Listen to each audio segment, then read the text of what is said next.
এই ভিডিওতে শেখ হাসিনাকে নিয়েই আলোচনা করব, কিন্তু শেখ হাসিনার জন্য আমরা কি করতে পারি ওই বিষয়টার উপর শেষের অংশে একটু জোর দেওয়ার চেষ্টা করব। প্রথমে বলে নেই, শেখ হাসিনাকে নিয়ে কারো সাথে তুলনা করতে গেলে আপনি লজ্জিত হবেন। বাংলাদেশের যে প্রধান চারটি রাজনৈতিক দল আছে, আওয়ামী লীগ, বিএনপি, জাতীয় পার্টি, জামাত, আপনি তাদের যে নেতাগুলো আছে, যেমন ধরুন বিএনপি তারেক রহমান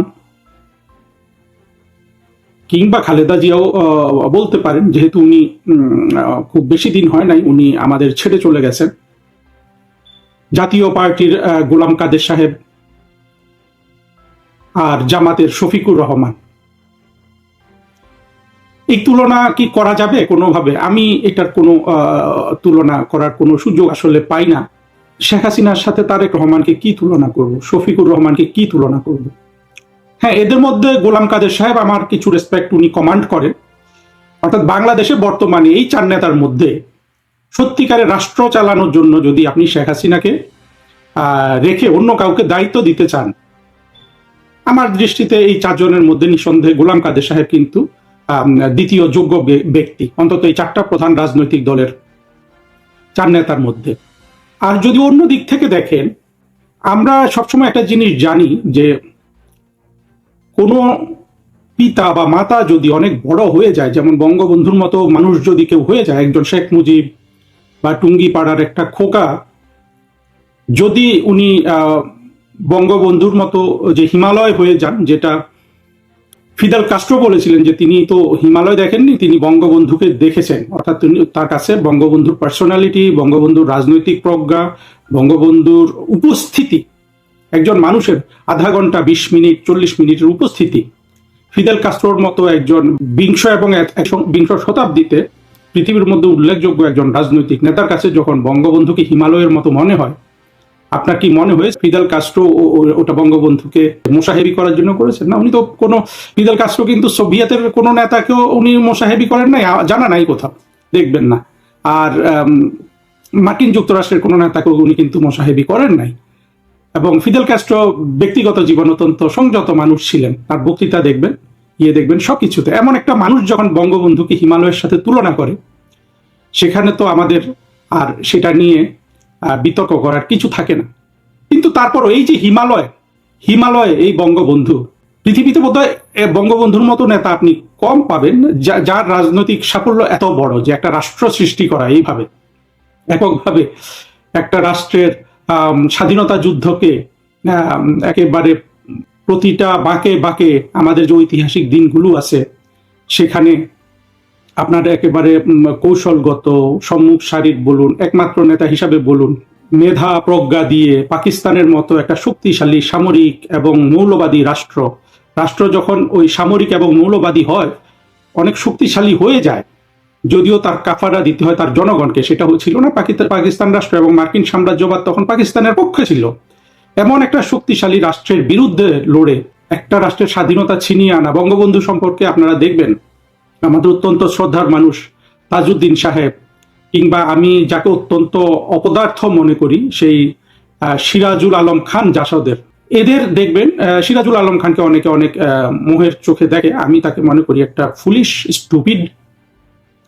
এরা কিন্তু দেখবেন যে যেটা মনে করেন, আমি এখানে কাউকে খারাপ কিছু বলতে আসিনি, সবার স্লোগান কিন্তু আমরা দেখেছি যে আমার নেতা তোমার নেতা, শেখ মুজিব শেখ মুজিব। এইরকম একজন ব্যক্তিত্বের সন্তান শেখ হাসিনা, যে পিতার অর্জন রক্ষা করা এবং পিতাকে ছেড়ে যাওয়ার যে অমিত প্রতিভা শেখ হাসিনার আছে, সেটা কি আপনারা কারোর মধ্যে দেখেছেন? বাংলাদেশ তো দূরে থাকুক, পৃথিবীতে দেখেছেন? আপনারা কি জানেন আজকে গান্ধীর সন্তানরা কে কোথায়? গান্ধীর একটা ছেলেকে, আমি যতদূর জানি, কংগ্রেস সরকার ভারতে রাষ্ট্রদূত বানিয়েছিল। কোন দেশের রাষ্ট্রদূত বানিয়েছিল সেটাও খুব মার্কিন যুক্তরাষ্ট্র বা বড় বড় দেশে তো নয়। গান্ধীর মতো নেতার ওনারও কিছু সন্তান আছে, ছিল, তাদেরকে আপনি খুঁজে পাবেন না। গান্ধীর কথাই বা কেন বলি, আমরা ঘরের মধ্যে আসি। আপনি দেখেন রাষ্ট্রপতি জিয়াউর রহমানকে যদি আপনি চিন্তা করেন, তার সাথে যদি আপনি তারেক রহমানকে চিন্তা করেন, তারেক রহমান জিয়াউর রহমানকে সব জায়গায় নকল করার চেষ্টা করছেন না? পোশাকে আশাকে বিশ্ববিদ্যালয় হেঁটে উনি নিজ হাতে টুপি পরছেন, নিজ পায়ে হাঁটছেন, নিজ হাতে গাড়ি চালাচ্ছেন, হ্যাঁ, নিজের কোদাল দিয়ে খাল খনন করছেন, কাজগুলো উনি করছেন না। কোথাও কি জিয়াউর রহমান সাহেব যে ফ্লেয়ার দেখিয়েছেন, তারেক রহমানের সেই ফ্লেয়ার আপনি পাচ্ছেন না। এটা পাওয়ার কথাও নয়।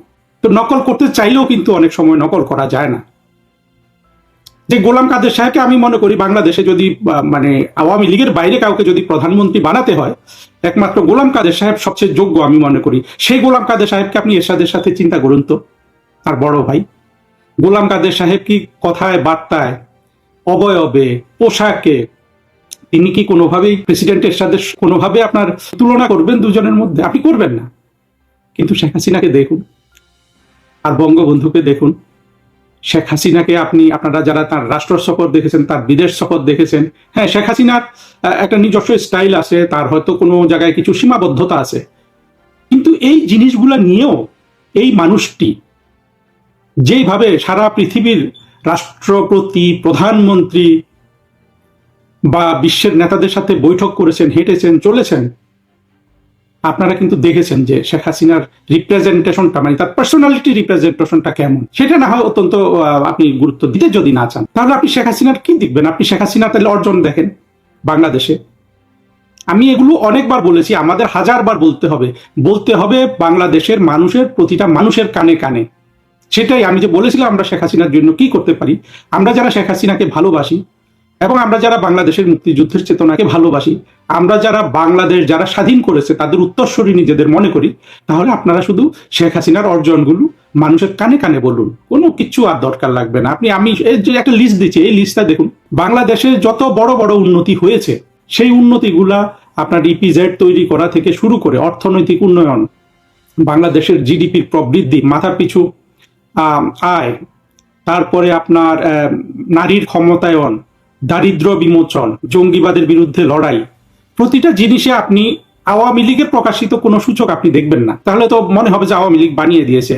কিছু কিছু সোশ্যাল ইনফ্লুয়েন্সাররা এগুলো মাঝে মধ্যে এদের মাথা খারাপ আছে, ভিউ বাড়ানোর জন্য কখনো এরা এইরকম বলে, আবার ওই রকম বলে, অর্থাৎ একবার পজিটিভ একবার নেগেটিভ। সুতরাং আপনারা বাংলাদেশ থেকে প্রকাশিত কোনো ডেটা নেবেন না, আওয়ামী লীগ থেকেও না। আপনারা বিশ্ব ব্যাংকে প্রকাশিত ডেটা নেন, ট্রান্সপারেন্সি ইন্টারন্যাশনাল থেকে প্রকাশিত দুর্নীতি বিষয়ক ডেটা নেন। তারপরে সেই ডেটাগুলো বাংলাদেশের অর্থনৈতিক প্রবৃদ্ধি, মাথাপিছু আয়, যেসব সূচকে উন্নয়ন নির্ধারিত হয়, নারীর ক্ষমতায়ন, আপনার দারিদ্র বিমোচন, অবকাঠামো নির্মাণ, এগুলোতে আপনি বাংলাদেশের অন্য যারা রাষ্ট্র শাসন করেছে তাদের অবদানগুলো তুলনা করে আপনারা দেখুন। আপনি লজ্জা পাবেন শেখ হাসিনার পাশে কাউকে বসাতে, তিনি বেগম খালেদা জিয়া হোক বা অন্য কেউ হোক। হ্যাঁ, এখানে এরশাদের কিছু অবকাঠামোগত উন্নয়নের কথা বলতে পারবেন, কিন্তু বিএনপির অবস্থা তো সেখানে তার চেয়েও খারাপ। আমরা বাংলাদেশে যত অবকাঠামোগত উন্নয়ন দেখি, সেই পদ্মা সেতু বলেন, আর বাংলাদেশের বর্তমানে যে জল করা যেসব অবকাঠামো আছে ঢাকা শহরে, ঢাকা শহরের বাইরে, তারপরে পারমাণবিক বিদ্যুৎ কেন্দ্র, সেই টানেল, ঢাকা শহরে আজকে যে ঢাকা এবং বাংলাদেশের বড় বড় শহরগুলোতে যে আমরা এত বড় বড় অট্টালিকা দেখি, রাস্তাঘাট দেখি, রাজশাহী, বরিশাল, এইসব শহরগুলোকে যে বিদেশি শহরের মতো করে বানানো হয়েছে, সব কিন্তু জননেত্রী শেখ হাসিনার নেতৃত্বে বানানো হয়েছে। আমি হিসাব করে দেখেছি, বাংলাদেশের অবকাঠামোতে বিএনপির একটা কন্ট্রিবিউশন আমি দেখি, একটা, সেটা হলো যমুনা সেতু। কারণ যমুনা সেতুটার মূল তৈরি হয়েছে কিন্তু বিএনপির 1991 সাল থেকে 96 সাল পর্যন্ত, যে তারা যে ক্ষমতায় ছিলেন ওই সময় যমুনা সেতুর কাজ হয়েছে। এইটাকে খালেদা জিয়া কন্ট্রিবিউশন হিসাবে আমি দেখি, যদিও কাজটা শুরু করেছিলেন প্রেসিডেন্ট এরশাদ, শেষ করেছে প্রধানমন্ত্রী শেখ হাসিনা, তবুও যেহেতু ওনার আমলে কাজ হয়েছে সেই হিসাবে দেখি। কিন্তু আমরা যদি এটাকে সাফল্যের নিরিখে দেখি, এটা এরশাদ যে ওই যে ঢাকা চট্টগ্রাম মহাসড়কে দুইটা বড় বড় সেতু করেছিলেন, এবং কত আগে আপনার মেঘনা নদীর দুটা সেতু আর কি, মেঘনা, যারা ঢাকা চট্টগ্রামের রাস্তায় চলাফেরা করেন জানেন, আমরা তো ছোটবেলা থেকে ওইখানে চলাফেরা করতাম। তো প্রথমে 3টা ফেরি ছিল, পরে 2টো হলো, পরে এখন তো আর কোনো ফেরি লাগে না। ওই সেতুগুলোর তুলনায় আমি মনে করি যে বিএনপি, অর্থাৎ অবকাঠামোতে আমরা যদি ধরি, তাহলে কিন্তু জাতীয় পার্টি কিন্তু বিএনপির চেয়ে আপনার এগিয়ে আছে। আর যত আধুনিক স্থাপনা দেখবেন বাংলাদেশে, সবকিছু কিন্তু শেখ হাসিনার করা। আন্তর্জাতিক ক্ষেত্রে যতগুলা আপনার অর্জন আছে, সবগুলা শেখ হাসিনার করা। সেই আপনি বড় বড় যত ধরনের আমাদের সমস্যা ছিল ভারতের সাথে, আপনার ছিটমহল বিনিময়, তারপরে আপনার সীমান্ত নির্ধারণ, জলসীমা নির্ধারণ, মায়ানমারের সাথে জলসীমা নির্ধারণ, তারপরে আপনার আমি মনে করি অত্যন্ত বড় একটা সাফল্য শেখ হাসিনা 1996 সালে দেখেছিলেন, সেটা হলো আমাদের পাহাড়ে শান্তি আনয়ন করা, পার্বত্য চট্টগ্রামের যে শান্তি চুক্তি। পৃথিবীতে এসে ছোট ছোট অনেক কাজ করে অনেক মানুষকে কিন্তু আপনার ওই যে ইউনুস যে পুরস্কারটা পেয়েছে এটা দেয়া হয়েছে। দেখেন এই পুরস্কার দেয়া হয়েছে মালালাকে, মালালা নামক মেয়েটা, তাকেও ডিপ স্টেট বলুন আপনারা যেগুলা বলেন সেইভাবে তাকে কিন্তু বড় করা হচ্ছে। সে একটা গুলি খেয়েছিল তালিবানের হাতে, একটা গুলি খেয়ে সে একটা পুরস্কার তাকে দেয়া হলো। আরো যে কত কি, ইরানের একটা মেয়ে শিরিন এবাদি, এগুলো নাম বলে শেষ করা যাবে না এই রাজনৈতিক পুরস্কার। ছোট ছোট কাজ। আয়ারল্যান্ডে আপনার হতো, একটু বিচ্ছিন্নতাবাদী ছিল, সেখানে একটা চুক্তি করার পরে টনি ব্লেয়ার বা জন মেজর, আমি ভুলে গেছি, ইউকের প্রধানমন্ত্রী, তাকে নোবেল পুরস্কার দেওয়া হয়েছে শান্তিতে। আর ইউএস প্রেসিডেন্ট গুলো তো একের পর এক, এই ট্রাম্প ছাড়া, ট্রাম্প যে খেপা হয়ে গেছে এটাও একটা কারণ যে তার আচরণের। সব ইউএস প্রেসিডেন্টকে একবার না একবার এই নোবেলের শান্তি পুরস্কার দেওয়া হয়। কিন্তু বিশ্বের মধ্যে অন্যতম একটা বড় কাজ ছিল আমাদের পার্বত্য শান্তি চুক্তি, যেখানে আমি মনে করি যে প্রধানমন্ত্রী শেখ হাসিনা এবং সন্তুল আর্মাকে পুরস্কারের চেয়ে বড় কিছু দেওয়া উচিত ছিল। 3 বিঘা করিডোর বেগম খালেদা জিয়ার সময় 3 বিঘা করিডোর হস্তান্তর করা হয়েছে ভারতের পক্ষ থেকে। এইটা কিন্তু আপনারা জানেন না, সেটা হলো যে এই জিনিসটা শেখ হাসিনা সেই আপনার উনি সরকারে ছিলেন না, উনি কিন্তু রাজীব গান্ধী এবং জ্যোতি বসুর সাথে আলোচনা করে এইটা কিন্তু ফয়সালা করেন। বাংলাদেশের অবকাঠামো উন্নয়ন বলেন, অন্য কোনো ক্ষেত্রে উন্নয়ন বলেন, শিক্ষার ক্ষেত্রে, সংস্কৃতির ক্ষেত্রে, সংস্কৃতি শিক্ষা তো আসলে বিএনপি বা বিএনপির আসলে এজেন্ডাতে যে শিক্ষা সংস্কৃতি আছে জামাত নির্ভর, সেটাকে তো আমরা কোনো উন্নয়ন মানে সেটাকে তো আমরা আসলে অবক্ষয় বলেই মনে করি।